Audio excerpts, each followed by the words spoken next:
Bien-aimés dans le Seigneur, peuple béni de Dieu, que la grâce et la paix de Dieu reposent sur vous. Je voudrais ce matin partager un sujet important avec vous en rapport avec le salut éternel.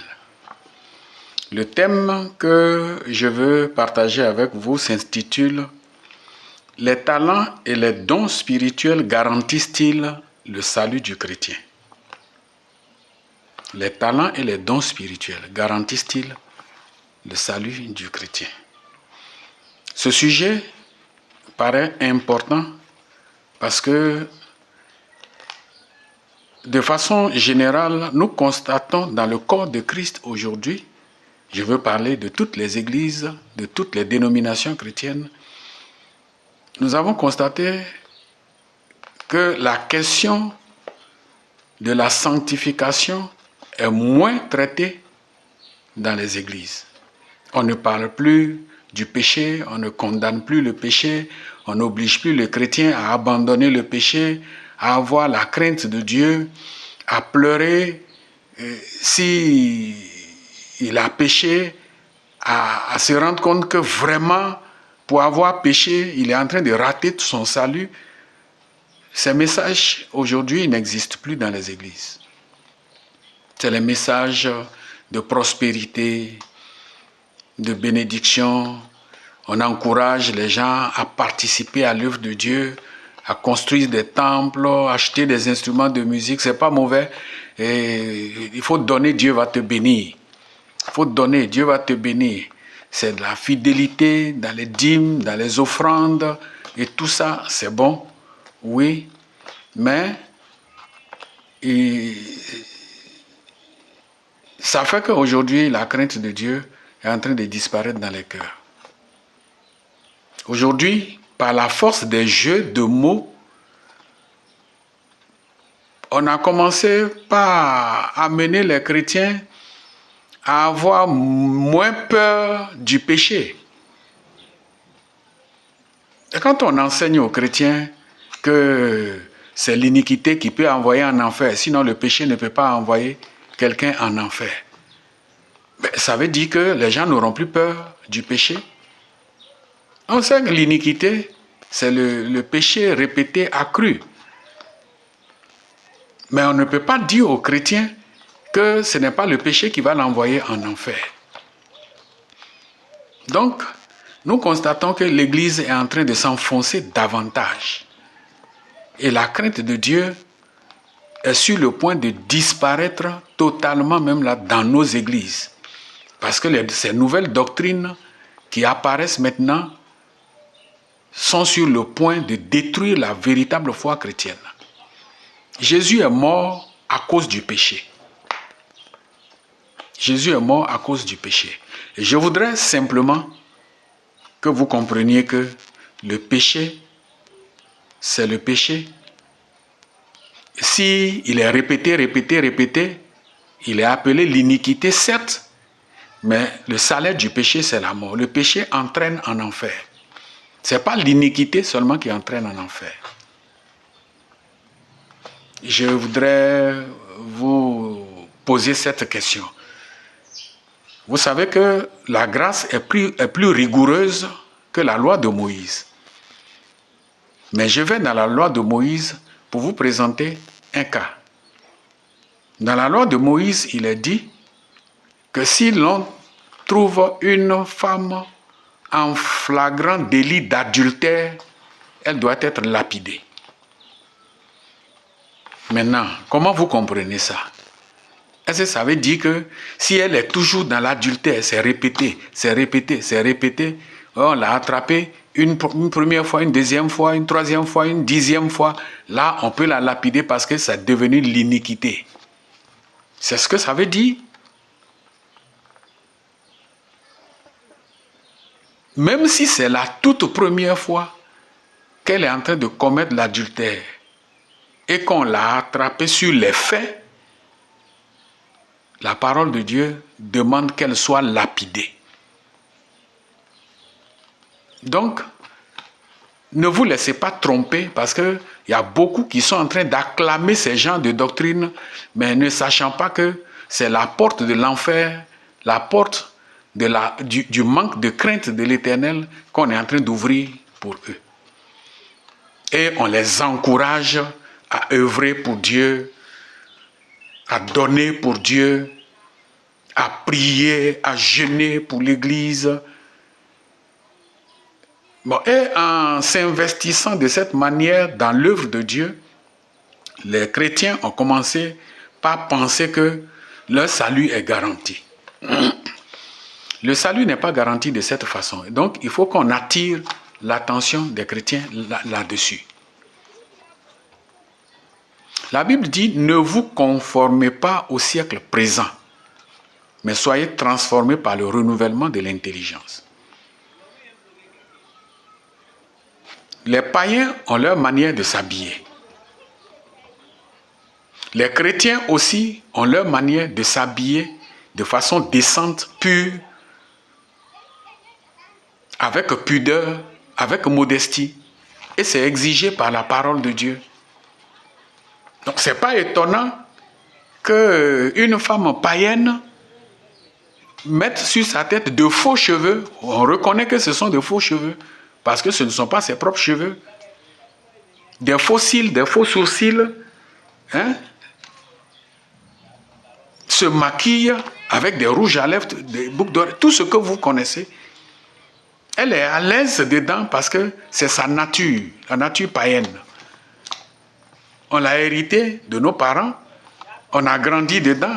La petite fille, dès qu'elle commence par grandir, sa maman a commencé par lui mettre des mèches, des tresses, des choses sur la tête.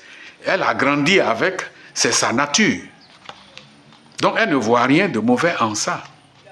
Mais quand on devient chrétien, on ne doit plus se conformer à ces choses. C'est ce qu'on doit enseigner aux chrétiens pour lui dire, tu es une nouvelle créature. Donc ta manière de vivre, ta manière de parler, ta manière de t'habiller doit changer. C'est ça qu'on appelle la sanctification. Ça ne vient pas tout seul comme ça. Donc, on commence par jeûner et prier pour la personne pour détruire cette influence dans sa vie. Bon, et quand ça marche, c'est tout. La personne se défait de ces choses. Mais aujourd'hui, dans l'église, on ne veut même plus enseigner ces choses aux gens. Au contraire, on les encourage. Bon, et dans l'église,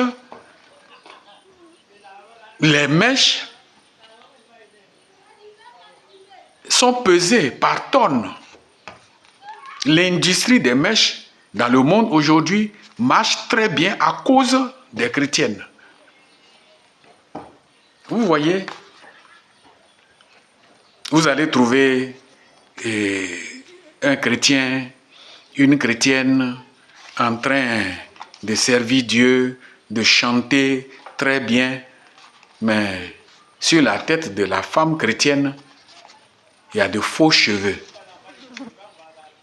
Et elle est fière de les avoir sur sa tête dans la présence de Dieu. Et on ne peut pas lui dire non, ce n'est pas biblique. On lui dit non, la foi est dans le cœur. La Bible a-t-elle dit que la foi est dans le cœur et que Dieu ne tient pas compte de l'apparence physique? Si Dieu ne tenait pas compte de l'apparence physique, pourquoi Dieu dit-il « Je veux que les femmes vêtues d'une manière décente,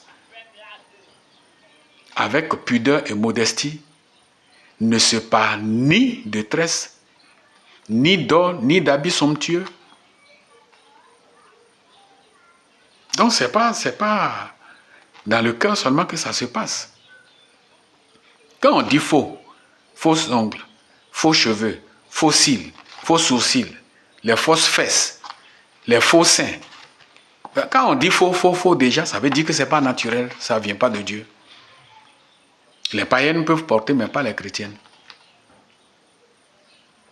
Donc, c'est pourquoi je voudrais vous dire que les talents que nous avons, que nous mettons au service de l'œuvre de Dieu, et les dons spirituels que nous avons, que nous mettons au service de l'œuvre de Dieu, ne garantissent pas notre salut. Le talent, c'est quoi? C'est l'habileté, la capacité naturelle ou acquise qui permet à quelqu'un d'exercer un art, un métier. C'est ça qu'on appelle un talent. On peut naître avec un talent. Quand vous prenez Exode, le chapitre 35, versets 30 à 35, Dieu nous a donné l'exemple de Betsaliel et de Oliab. Il dit qu'il leur a donné l'intelligence, il les a dotés de la sagesse pour inventer, pour travailler l'or, les pierres précieuses. Ça, ce sont des talents. Mais ce ne sont pas des dons spirituels. Et les païens, qu'on soit chrétien, on est doté de talents. La maçonnerie, c'est un talent pour construire des immeubles, construire des ponts. C'est un talent. Certains sont nés avec cette capacité, d'autres ont acquis cette capacité par l'apprentissage. C'est ça que nous appelons les talents. Et chacun a un talent. Ceux qui font de la musique, les musiciens, les chantres, que ce soit les artistes païens, que ce soit les artistes chrétiens, mais la musique, ce n'est pas un don spirituel, c'est un talent. Certains sont nés avec. D'autres ont appris à faire la musique, à jouer au piano, à jouer à la guitare, à jouer au tam-tam. Ce sont des talents, mais ce ne sont pas des dons spirituels. Et avoir des talents et les mettre au service de l'Église, c'est une très bonne chose. Ça permet à l'Église d'évoluer, d'avancer, de prospérer. Mais ces talents ne garantissent pas le salut du chrétien qui a ces talents. Quant aux dons spirituels, on dit les dons spirituels, ce ne sont pas des talents. On ne naît pas avec les dons spirituels. On devient chrétien et puis Dieu met en nous par l'Esprit, par le Saint-Esprit, ses capacités pour pouvoir œuvrer pour lui. On peut citer le don de la prophétie, les dons de guérison, le parler en langue. Donc, vous comprenez, ça c'est des dons spirituels. Et ces dons spirituels, comme je l'ai dit, on ne naît pas avec. C'est Dieu qui donne ça aux chrétiens. Les païens n'ont pas de dons spirituels. Ils n'ont pas de dons spirituels. S'ils ont des dons spirituels, c'est que ces dons-là, ils les ont reçus de Satan. Donc, dans l'Église, les dons spirituels, on peut parler de la prophétie.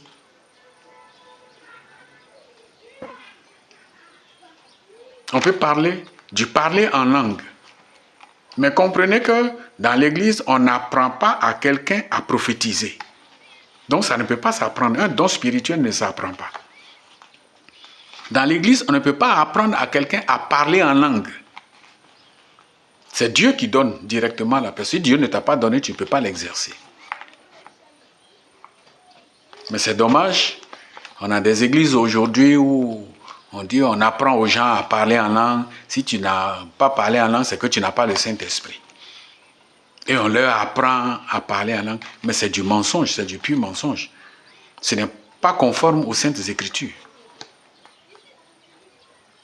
Bref, mais c'est pas ça qui nous intéresse. Ce qui nous intéresse, ce que nous voulons que vous compreniez, c'est que tu sois doté de talent, que tu sois doté de dons spirituels, que tu mets au service de l'œuvre de Dieu, ce ne sont pas ces talents et ces dons spirituels qui vont t'ouvrir la porte du royaume des cieux. Si tu exerces ces dons dans l'Église, ces talents dans l'Église, mais que tu vis dans le péché, que tu ne te sépares pas du péché, tu n'as pas la crainte de Dieu, tu ne seras pas sauvé. Si tu veux, tu peux parler en langue dans l'église. Ça ne gêne pas Dieu que tu parles en langue. Si Dieu a utilisé un âne pour parler à Balaam, pour le détourner de la mauvaise voie, pourquoi toi, Dieu ne peut pas t'utiliser pour apporter une révélation qui va éclairer quelqu'un qui va quitter dans le péché ou bien qui va mettre sa confiance en Dieu? Dieu, il est capable de le faire. Tu es juste un instrument dans sa main en ce moment-là. Mais ça ne garantit pas ton salut. Ça ne garantit pas ton salut.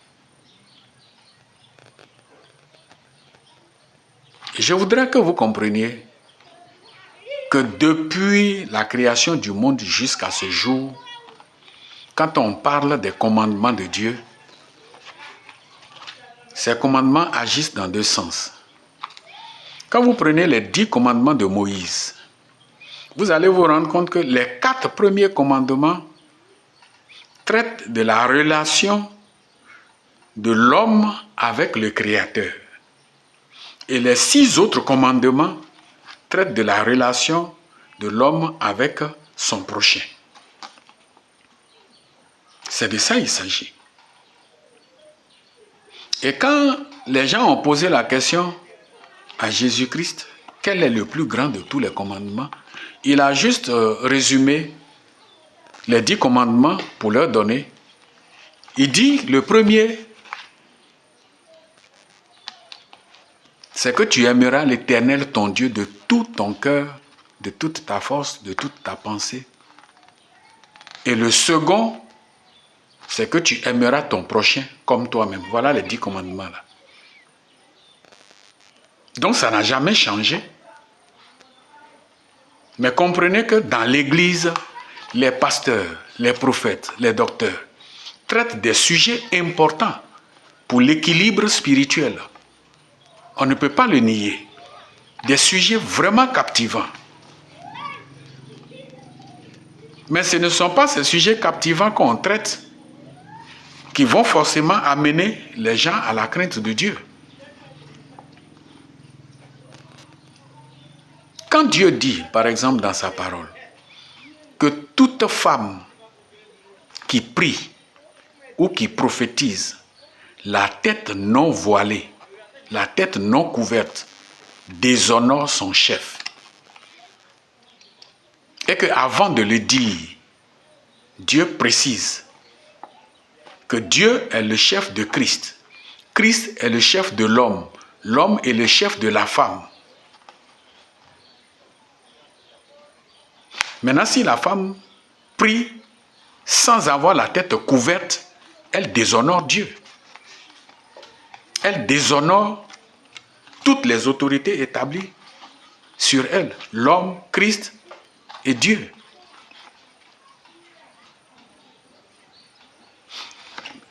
Quelle autre interprétation on peut donner à ça? Pour dire non, mais quand tu n'as pas foulard sur ta tête, quand tu pries là, est-ce que Dieu ne t'écoute pas? C'est pas ce que la Bible dit. Si on veut rejeter la parole de Dieu, rejetons carrément la parole de Dieu. Laissons la Bible tomber. Mais ne disons pas aux gens que la Bible, c'est la parole de Dieu pour venir encore contredire ce qui est écrit dans la parole. Et là, Dieu précise, il dit, si elle ne veut pas se voiler, qu'elle rase sa tête. Donc, par des jeux de mots, on peut vous amener à la désobéissance à Dieu. Et pendant que la femme chrétienne refuse de se couvrir la tête pour prier Dieu, elle s'en va chercher de faux cheveux pour mettre sur sa tête et elle est fière dedans. Et puis elle crie, elle prophétise, elle parle en langue. Et puis tout le monde est satisfait. Tout le monde est satisfait.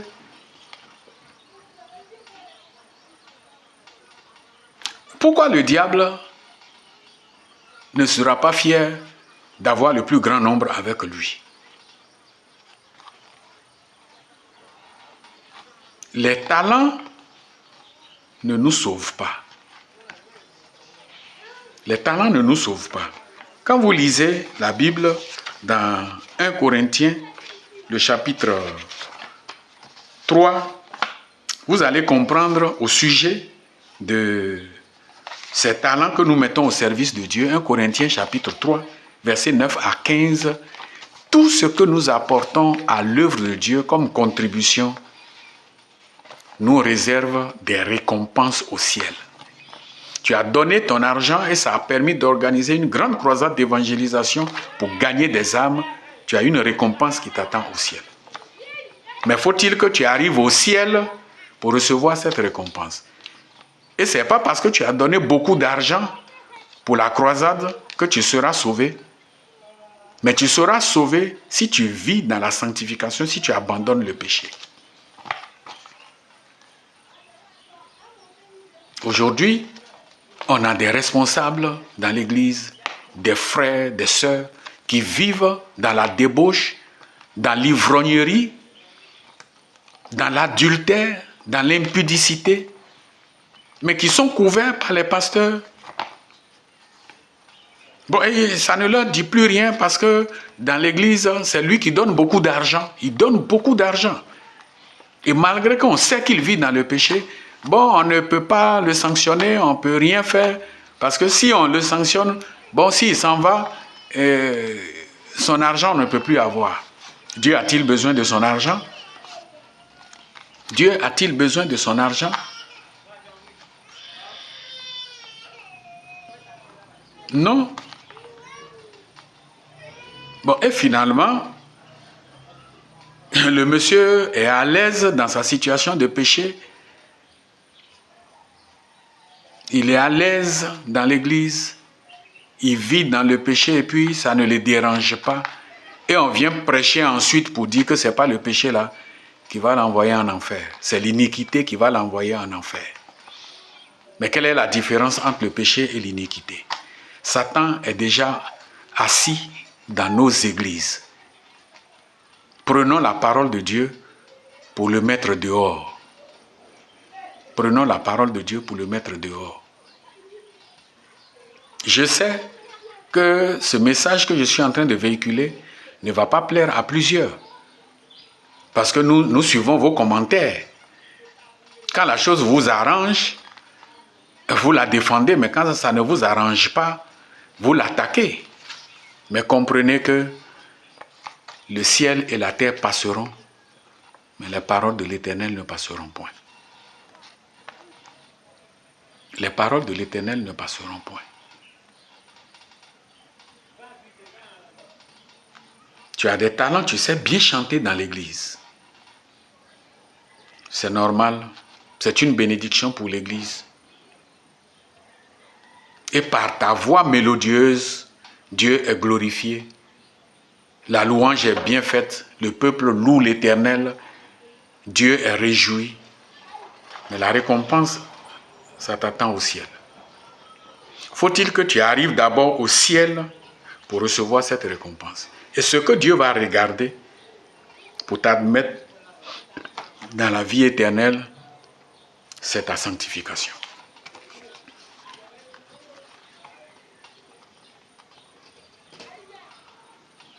C'est pourquoi je voudrais attirer votre attention là-dessus. Ne nous laissons pas tromper par ceux que Dieu n'a pas appelés et qui se sont présentés pour dire que Dieu les a appelés. Il dit, je ne les ai point envoyés, mais ils sont partis en mon nom. Et ce que je ne leur ai pas dit, c'est ce qu'ils disent en mon nom. Ne les écoutez pas. De toute façon, moi je vous exhorte à la sanctification. À la sanctification. C'est quand Dieu va voir votre détermination à marcher selon sa parole,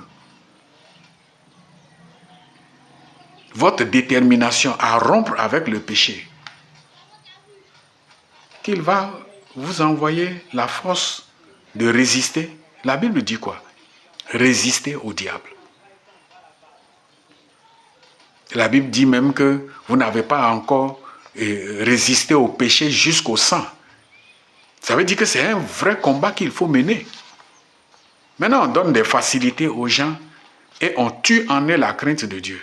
Comment tu vas parvenir à la sanctification? Moi, je me souviens d'une grande veillée qu'une église a organisée. Et puis, semble-t-il le prédicateur voulant vraiment amener les chrétiens à comprendre que, oui, Dieu n'est pas aussi trop exigeant dans certaines choses. Il a dit non, Dieu n'a pas dit aux chrétiens de ne pas boire, mais il lui a dit de ne pas se saouler. Mais quand la veillée est finie, il y a l'un des anciens, quand il est sorti de la veillée, là, il est passé par je ne sais pas comment vous appelez ça, où on va en Koutoukula avant de rentrer chez lui à la maison. Mais quand il rentrait à la maison, il puait de l'alcool. Un seul verre peut vous conduire à la déchéance. C'est pourquoi nous disons simplement aux chrétiens, comme la Bible le dit, ce n'est pas au roi de boire de prendre des liqueurs, ce n'est pas au prince de prendre des liqueurs. Tout est permis, mais tout n'est pas utile. Tout est permis, mais tout n'est pas utile. Il y a une nouvelle doctrine qui est en train de faire surface et qui vient enlever le peu de crainte que les chrétiens ont dans le cœur. Là. Cette nouvelle doctrine-là veut leur arracher ça. Cette nouvelle doctrine-là, c'est de croire que ce n'est pas le péché qui envoie l'homme en enfer. Et moi, je vous dis, le péché entraîne l'homme en enfer.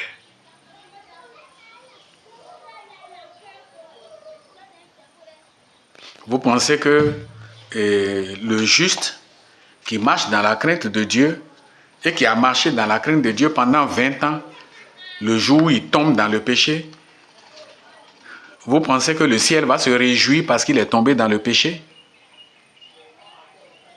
Le ciel va s'attrister parce qu'il est tombé dans le péché, même si c'est une seule fois. Donc ne jouons pas avec le péché comme si, non, bon, c'est une fois en passant, c'est pas grave.